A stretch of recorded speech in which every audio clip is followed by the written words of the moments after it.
जय मां शारदे। इस साल की जो लास्ट अमावस्या पड़ रही है वो अमावस्या पड़ रही है इस बार दीपावली वाले दिन, यानी कि 12 नवंबर को, जो 2023 में अंतिम सोमावती अमावस्या पड़ रही है।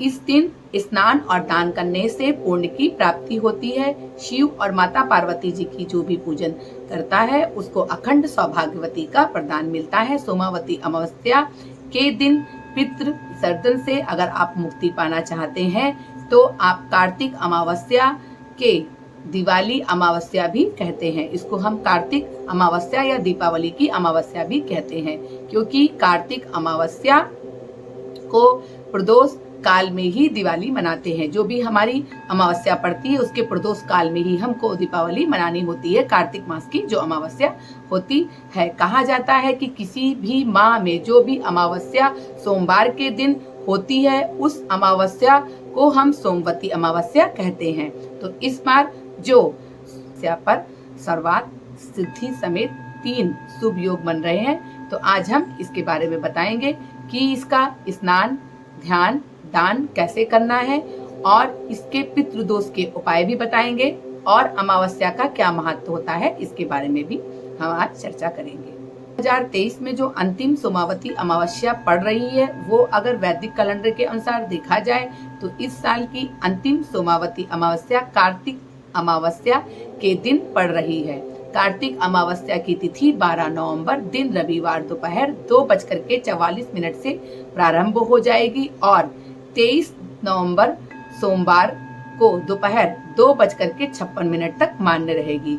ऐसे में इस साल 2023 की सोमावती अमावस्या कब पड़ रही है इसके बारे में आज हम चर्चा करेंगे।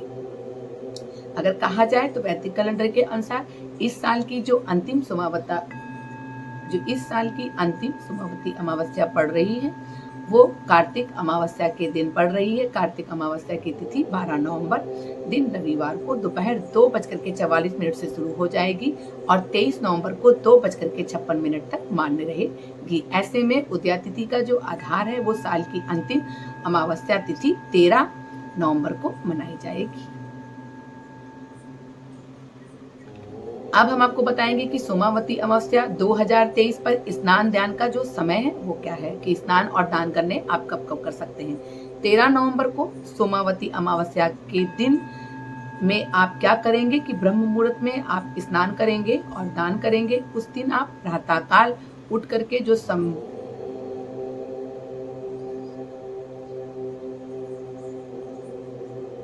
उस दिन प्रातः काल में उठ के जो भी सौभाग्य मुहूर्त होगा उस दिन आप ब्रह्म मुहूर्त में 5:56 पे शुरू हो जाएगा और 6 बजे तक, या उस दिन ब्रह्म मुहूर्त 5:56 से शुरू हो जाएगा और 5:49 तक रहेगा। सोमावती अमावस्या पर आप पूरे दिन स्नान दान का कार्यक्रम कर सकते हैं, लेकिन ब्रह्म मुहूर्त में करते हैं तो ज्यादा लाभ आपको प्राप्त होता है। इस दिन क्या हो रहा है कि इस दिन 3 शुभ योग बन रहे हैं। सोमावती अमावस्या 2023 जो है बहुत ही उत्तम है, बहुत उत्तम दिन है।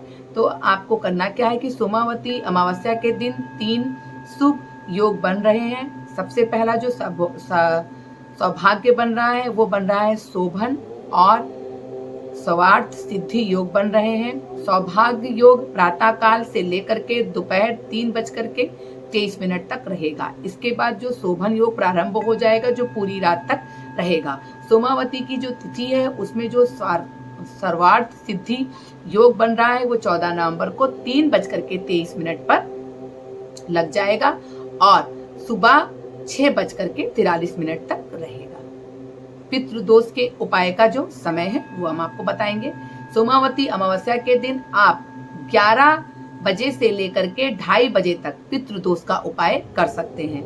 इस दिन आपको क्या करना है, स्नान करना है, दान करना है, पितरों के लिए तर्पण करना है, पिंडदान करना है, अन्नदान करना है, ब्राह्मण भोज कराना है। पंचबली कर्म अगर आप करते हैं तो बहुत ही उत्तम रहता है, जिससे आपके पितृ प्रसन्न होते हैं और आपको आशीर्वाद देते हैं और आपके घर को दोष मुक्त करते हैं। किसी भी जो परेशानी आने वाली होती है उससे भी आपको बचाते हैं। इस दिन आपको त्रिपिंडली श्राद्ध करने से पितृ हमेशा खुश होते हैं। अब हम बताएंगे कि सोमावती अमावस्या का महत्व क्या होता है। कहा जाता है कि सोमावती अमावस्या में अगर आप स्नान ध्यान के अलावा माँ शिव पार्वती जी की पूजा करते हैं, सुहागिन महिलाएं अगर व्रत करती हैं, तो कहा जाता है कि उनके पति की लंबी आयु होती है और उनके जीवन में जो दाम्पत्य जीवन होता है वो सुखमय हो जाता है। और इस दिन उनको माँ पार्वती और शिव जी का आशीर्वाद विशेष रूप से प्राप्त होता है। और अगर इस दिन आप पितरों के लिए भी कोई उपाय करते हैं तो इस दिन आपको पितृ दोष भी आपकी कुंडली में है तो उसके लिए भी आपको काफी महत्व मिलता है। अगर आप पितृ दोष के लिए भी सोमावती अमावस्या के दिन चुनते हैं तो बहुत ही उत्तम दिन रहता है। कि जो भी अगर आप पितृ श्राद्ध के समय में ये चीज नहीं कर पाए तो आप सोमावती अमावस्या 13 नवंबर को स्नान ध्यान करके त्रिपिंडली पिंड दान करके आप पितरों को भी प्रसन्न कर सकते हैं। मैं चाहूंगी कि जो लोग मेरे वीडियो को पहली बार देख रहे हैं तो कृपया करके मेरे वीडियो को लाइक शेयर सब्सक्राइब कर दें और बेल आइकॉन को दबाना ना भूलें ताकि मेरे आने वाले वीडियो के बारे में उन्हें अधिक से अधिक जानकारी मिल सके। इसी के साथ मैं अगले वीडियो में मिलती हूँ। नमस्कार।